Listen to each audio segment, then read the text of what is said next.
storytelling in regards to hunting and fishing has gone back hundreds of thousands of years. Yeah. Literally on the rock walls of our nation. There's definitely a mentality that there is enough pie for all of us.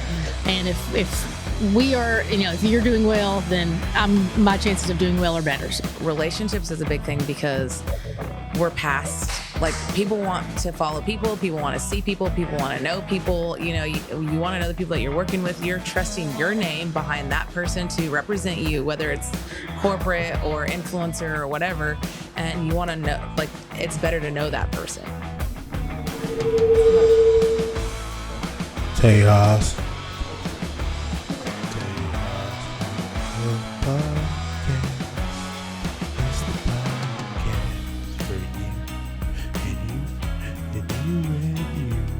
What's up, guys? Welcome back to the Tejas Hunt Club podcast. We are so happy that you're here. We have a little bit of a special edition today. We are live at the POMA conference in Pinewood, South Carolina. My first time coming anywhere outside of Charleston, so seeing South Carolina the last few days has been really fun. We've been out and about on field trips. We've had all kinds of educational sessions, and we're going to tell you guys a little bit more about POMA. Brought it up on Bethany's podcast. I've also mentioned it before with Brandon and I coming here every year.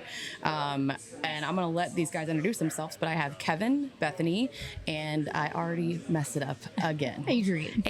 I don't know why I have such a hard time with that. Rocky. So Adrian's with us as well. So I'm going to let them introduce themselves one at a time. Kevin, I'll let you go first and just kind of talk about, who you are, where you're from, why you're part of POMA. I know you serve as well, so. Yeah, fantastic. My name is Kevin Paulson. I started HuntingLife.com in 2006. I sold an outfitting business, and I called it my Harvard education. It was an opportunity to kind of move forward. And so I started this blog, Hunting Life, and it was originally on Blogspot, and we bought the domain. And I've been kind of grinding it out ever since. 3 years ago, we launched our own magazine, and it's a digital magazine. You can find us just about everywhere by searching at Hunting Life on basically every social platform, and you can go to huntinglife.com. I am an outdoor writer by trade, and I help companies in digital marketing. And so, coming to POMA is just another way to grow my career. Absolutely. And you serve on the board as well. Yes, I am the treasurer currently for the board. This is my second stint as a board member. And I'm just committed to this organization. It gives an opportunity for me to kind of give back to an organization that has given a tremendous amount to me. It has helped in networking. It helps me to really mentor young writers and bring them on board. Wonderful. And we'll hop across the table and let you introduce yourself now. So I'm Adrian Jessen. My husband and I have the Review This Thing YouTube channel as well as blog. And just like Kevin, you can look on YouTube. You can find us at Review This Thing, Instagram, Facebook, all those. Review This Thing. Trying to keep it pretty simple.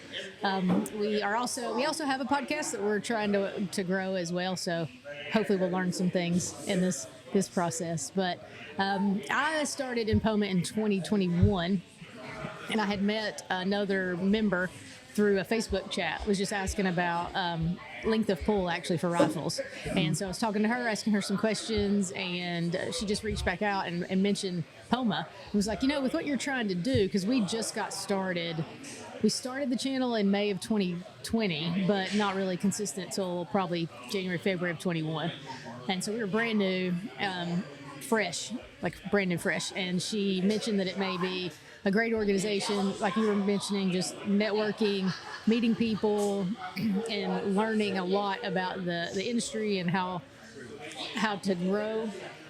So I went in 21. It was in the conference was in Franklin, and just met you. Met that was my first year too. Oh, there you go. Yeah, just met so many people that, and the thing that I've mentioned this to several people that I've talked about this organization with is there's definitely a what's the saying, a rising tide lifts all ships or whatever. Mm-hmm. Like there's definitely a mentality that there is enough pie for all of us, and if we are, if you're doing well, then my chances of doing well are better. So as long as we're all helping each other, I haven't found it to be super competitive, just more supportive. And the neat thing too is being part of an organization, you're an actual person instead of just an email. So, when I reach out to companies to, maybe borrow something for a review, I'm not just this random YouTuber who, they got a million people asking them for stuff, but I'm a person that has credibility because I'm part of a media organization. They know people I know, maybe that person connected me with them.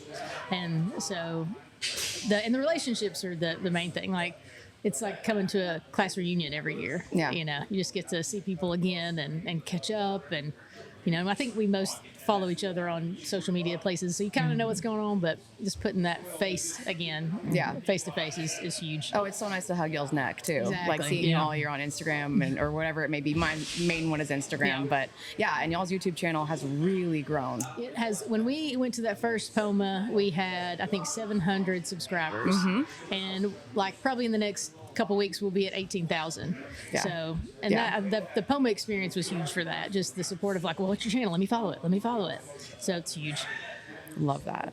All right, Miss Bethany, they've heard from you before, but go ahead. Yes. So I've been on the podcast before, just like a couple weeks ago, but I'm Bethany Beathard and I'm a freelancer. And I actually heard about POMA like several years ago through Kevin Reese and Jackie Cassini. And they're like, you should join this organization. I was like, oh, I don't know. Well, then I met Kevin Paulson. I was hooked up through some other outdoor writers. Like, this is someone that you really need to talk to help you, because I was like, I really want to grow in writing. And so Kevin pretty much was like, this is good, do it better.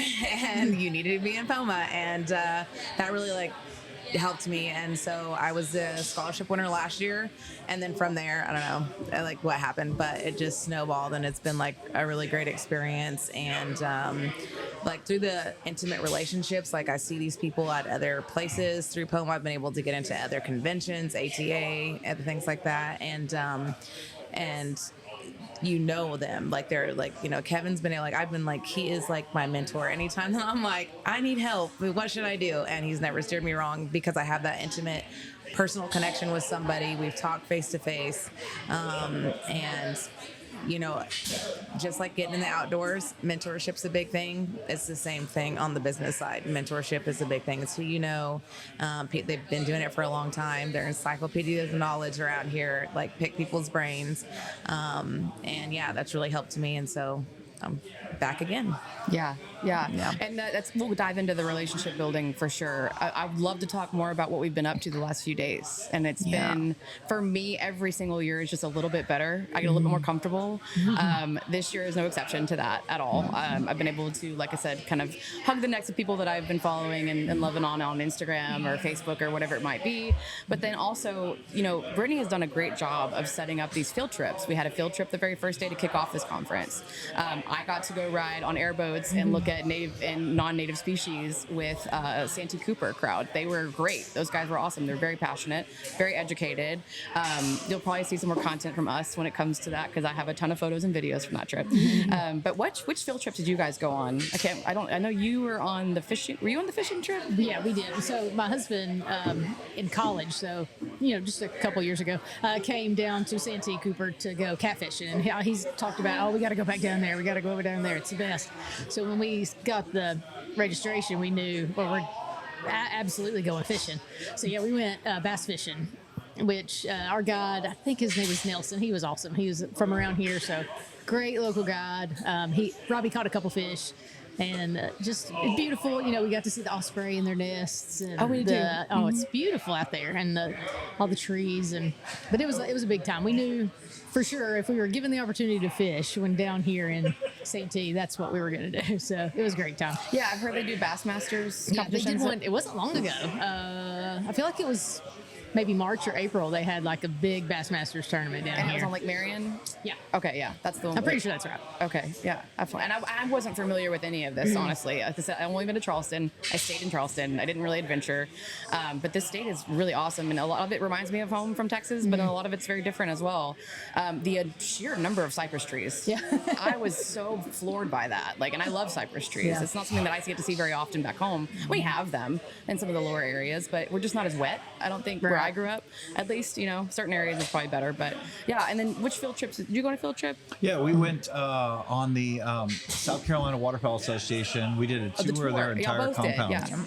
And it was absolutely one of the best tours I've seen of a complex like this. It's just unreal the amount of work that this organization, the South Carolina Waterfowl Association, is doing, both in the habitat of this compound that they've created, but also in the work that they're doing to introduce youth into hunting, to introduce youth into the outdoors and fishing, and understanding the conservation way of life, as well as the work that they do with college students and interns and things like that to create future wildlife professionals that are actually going to be able to go out into this world and make a difference and improve land and make it better for all users across the entire board.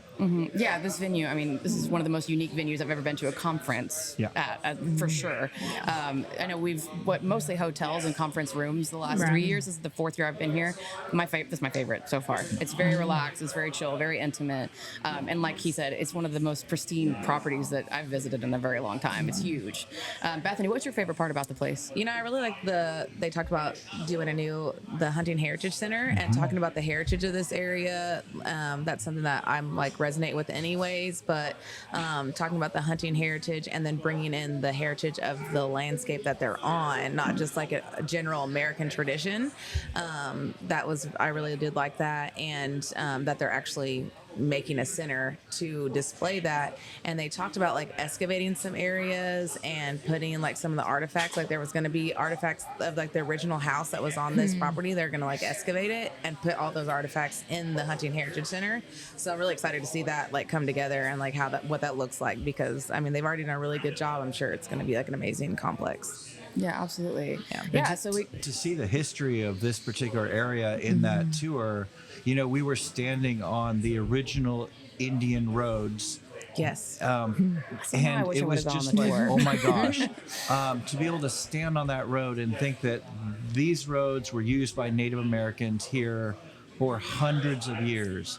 Yeah. And as people began to basically colonize America, then those roads were used by the soldiers to fight the Revolutionary War. And to see that, and to see the graveyard of the Colonel Richardson's family, that this entire complex is built on his land, to see all of that, and then to know that they're working to protect that and put the history together so that history is here for generations to come, is just a vision that you just can't imagine. I know there are a lot of people who have put a lot of blood, sweat, and tears into that and preserving that. And it's something you have to be truly passionate about. Multiple people. Something else that he mentioned that was that I liked is that he oh yeah, over there is this hunting club, or over there is this property, and how they work together to see what are you planning, how are you doing this, and how this whole area, even though they all have their own different things, are working together to make sure the habitat is working for everyone. That was really awesome to see, the bird's eye view community of siloed. What's going on. Yeah, I love that. Definitely. Yeah, and then in addition to field trips, we actually have some typical conference things, which are education sessions and also content creation sessions. So we've had a wide array of different vendors and corporate partners that we've worked with the last 2 days. My favorite is Medic Up every single year. We have a live demo with, basically it was Stop the Bleed. I think it was the same thing last year, but this year we had real fake blood, I guess is what I should say.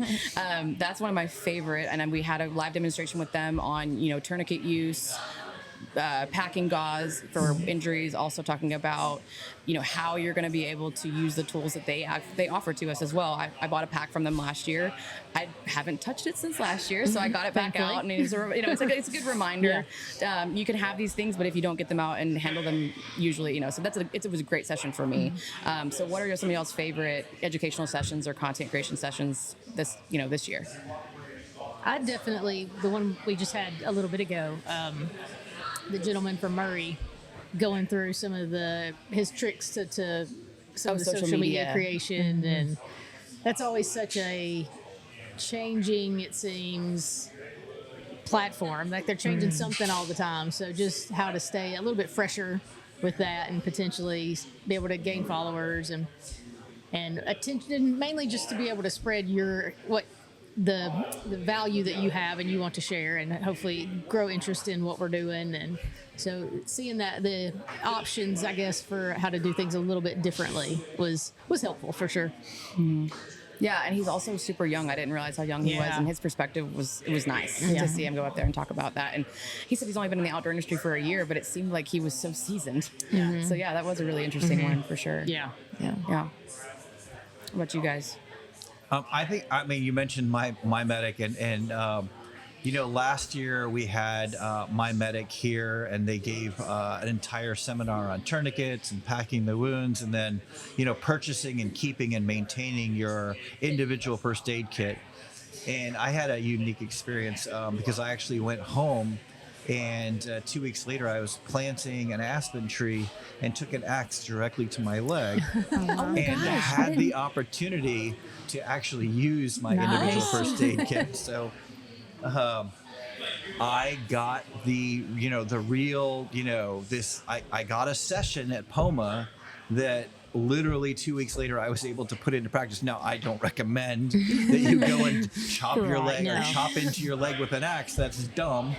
But and it was a dumb, it's just a lack of safety forethought. But sometimes men do dumb things, and that was one of those days. Never. Yeah, it's one of those days. And but having, if you're going to do dumb things, you sometimes have to understand that you need the tools necessary to protect yourself. And having an individual first aid kit from a company like My Medic is a way in which you can protect yourself. Yeah. And as much time as we spend outside, I mean, it's an absolute must. Absolutely. Right.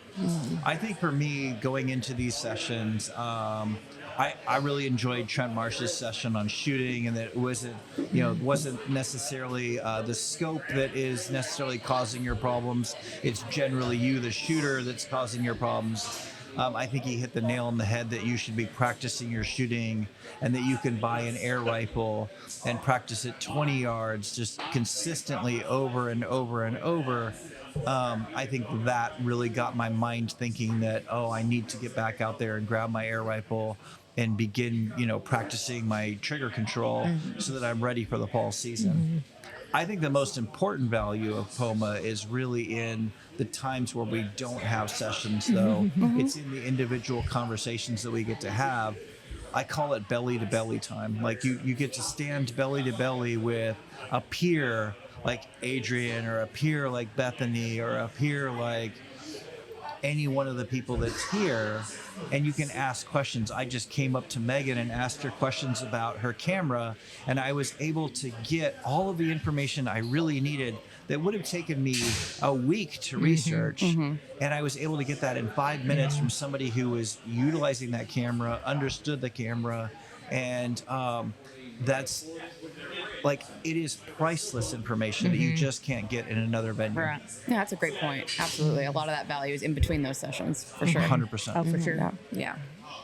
I really like what Kevin said, the belly to belly time. It's like encyclopedias of knowledge. Like, for me, coming into the industry, like, the landscape is changing for sure, but at the same time, there's people that have been doing this and what they're doing is working and they're still doing it. Yeah. And why not? Like, why are you trying to reinvent the wheel whenever you can just ask somebody that has been doing it and can help you get years of jump starts on what you're doing? So for me, that worked well. And then post POMA, I'm like, you know what? Oh, now I'm working on this. I remember talking to them, and then you can re-engage that person, and you have this ongoing relationship outside of the conference because you actually met them face to face.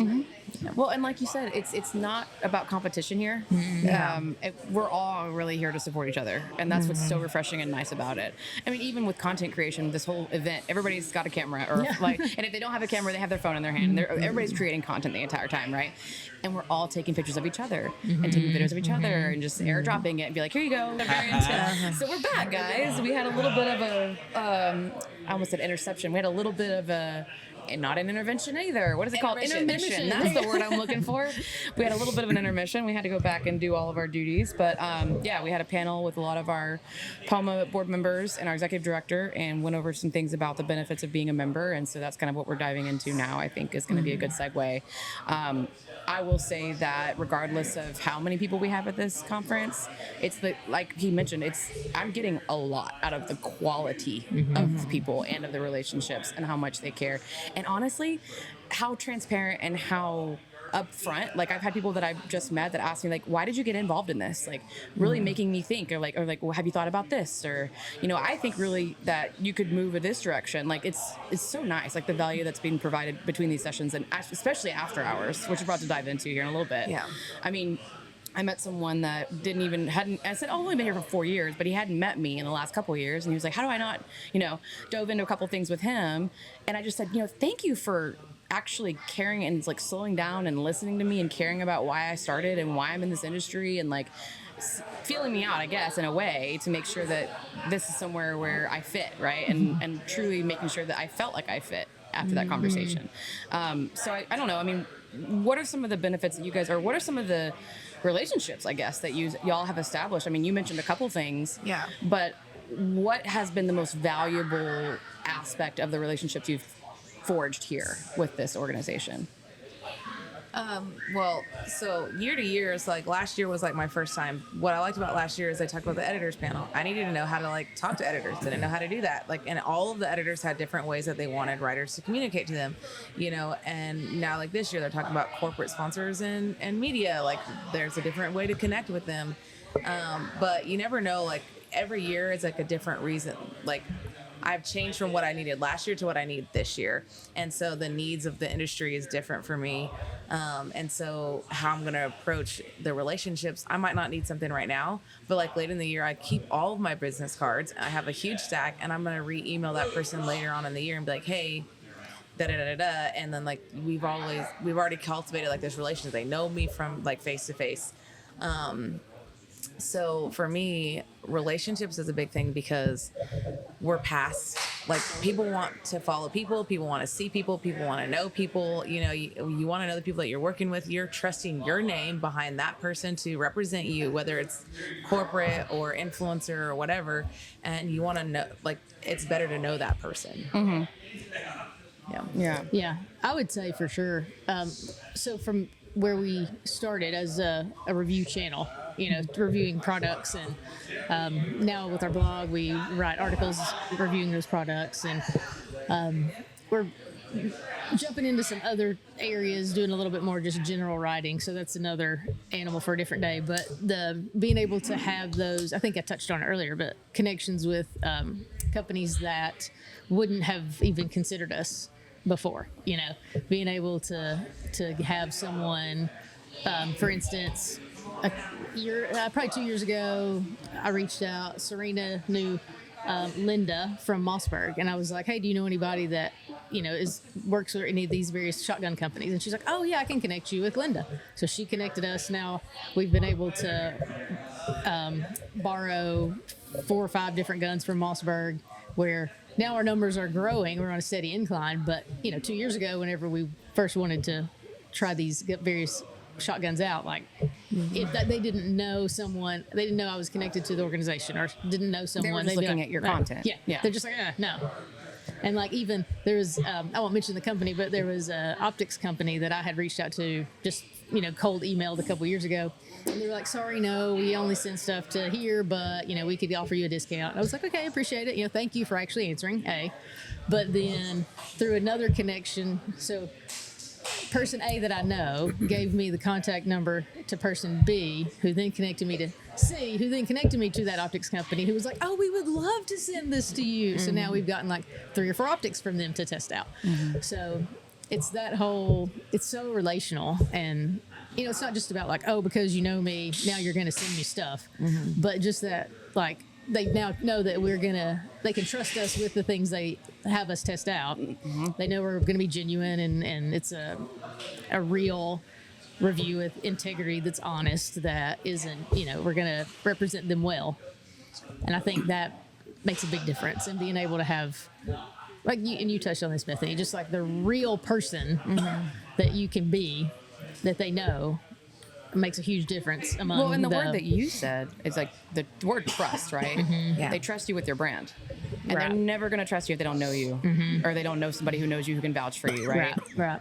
Go good, Kevin. Kevin's dying. Kevin's dying. I don't know how many like literal calls, Zoom calls, whatever, have turned into like, oh yeah, Kevin, and I'm like, Kevin Paulson. They're like, I know Which Kevin, Kevin? and I'm like, I know Kevin. He's my mentor. And they're like, Kevin was your mentor?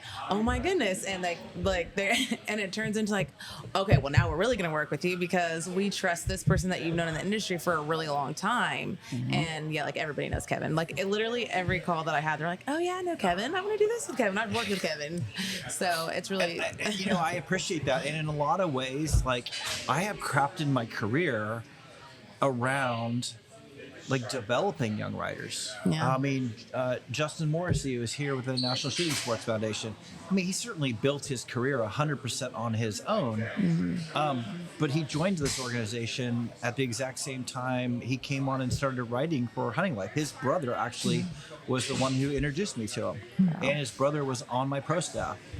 There's plenty of other writers that I have brought into POMA as a young writer who came to me and said, hey, we want to be like you. We want to have a following like Hunting Life. We want to be a part of this industry. How can I make that happen?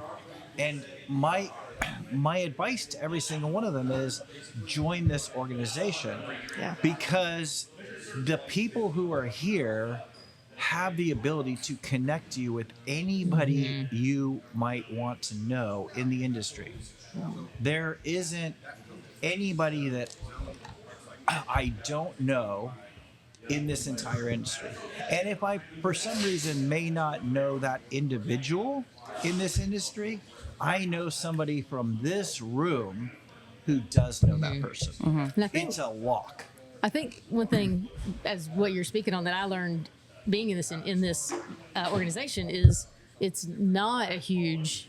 The industry isn't a huge population of a whole lot of different people. Like it's a pretty small community. So like you said, if you can build relationships with even 10 people, well, those 10 people probably know the other 20 people who know the other 100 people, and now you know everyone. Yeah. Yeah. And Kevin made a good point earlier. I mean, it was Kevin or Trent, one of the two, said, if I don't know somebody who can do it, or if I can't do it myself, if I can't do it myself, I know somebody who can.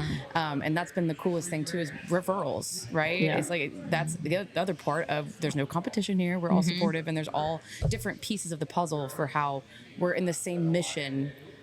And we all just need to be able to play well together and bounce things off of each other and build that trust with other brands and say, you know, I trust this person, so you should too.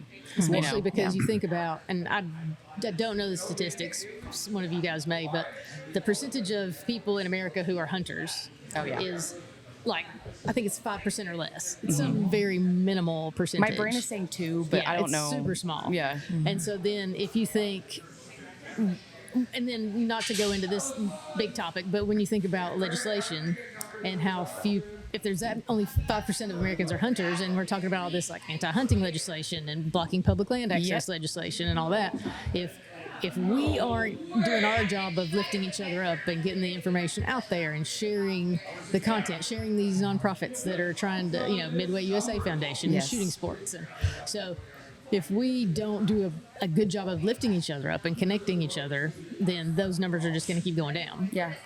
The message gets lost. Yeah. And then we lose our. Yeah, I mean, we have a heavy responsibility. Yeah. We really do.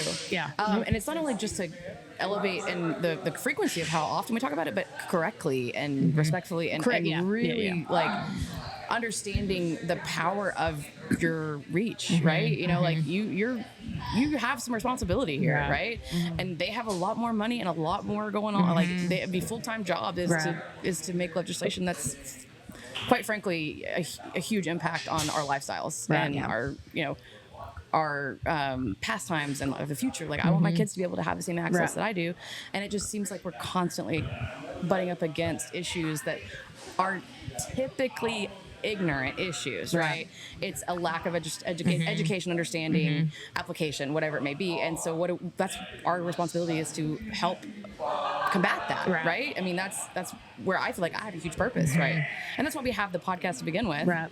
You know, we can only control so much, but I can control the fact that it's free to publish a podcast on, you know what I mean? So that's the kind of stuff that I see across the board here, is that everybody's capitalizing on those opportunities, and they care enough to do the research and really put the work in to have the right message. Now, how well that is received, you can't really, you can't control the people. You can't convince them otherwise, right? But you can show that we have, you know, the ethics, the history, the culture. Like, it's not just about killing an animal, grip and grin, even though that's something else. Is that a lot of these media members that aren't as invested in combating that message are publishing grip and grins and not telling that full story. And Bethany and I have talked about this. That's really sad to see, because like there's so much more you could tell in that story, but you're choosing just to highlight, you know, that grip and grin picture, right? And that's a problem, and that's something that we can pat as well. No, that's a whole other podcast. That's a whole other We could go into a whole rabbit hole of that. One of the beauties about POMA is that POMA is the Professional Outdoor Media Association, and so this organization is here for people who are focused on, and outdoor media people who are focused on shooting the outdoors, hunting, and fishing. And so this organization really is all encompassing across the entire board. And it really, really is here to further the storytelling that has existed for generations upon generations upon generations. Is, you know, clear as day, storytelling in regards to hunting and fishing has gone back hundreds of thousands of years. Literally on the rock walls of our nation, there are pictures of animals and hunts and fish coming out of the water, and that was the original storytelling that existed.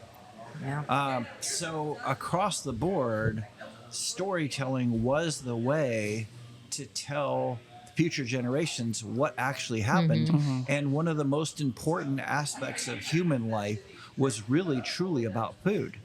And so those stories got passed down the generations of how we survived by hunting and by fishing in order to be able to grow and grow and grow as a human race. This organization is really here for all people to do that. What's unique about POMA is that every one of our outdoor writers are here because of a recommendation from another outdoor writer that's here, and also they are all vetted. And so everybody gets to come to this organization.